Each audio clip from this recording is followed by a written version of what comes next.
ukoje. Yaani nashindwa kuelewa kabisa. Eti mwanangu saizi anajielewa, anaenda dukani mwenyewe anarudi, anafanya kila kitu, namtuma, anahangaika, mtoto keshakuwa, amechangamka, anajua kuita mama, baba, anaenda shule, anarudi eti saizi ndio anamtaka mtoto wangu. Ana akili kweli? Ayo mwenzako mimi mwenyewe nimeyasikia. Ayo eti finanga kukamatwa uchawi kwenye kanisa la mchungaji. Wewe nasikia ilikuwa aibu mtasema.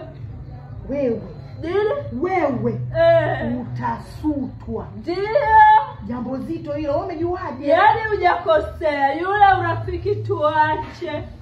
Bidi acha naye ushoga. Yule mshirikina. Siku hizo washirikina watoto wadogo unamuita mtu udogo kupeana kuloga.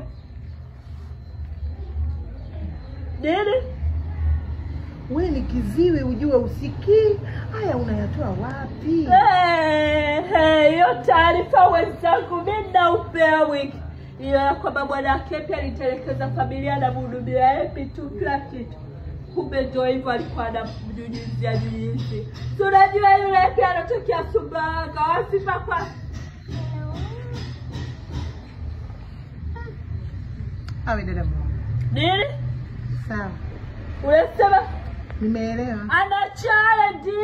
Anachale hadi mikononi kimchunguza bwana chale kibao.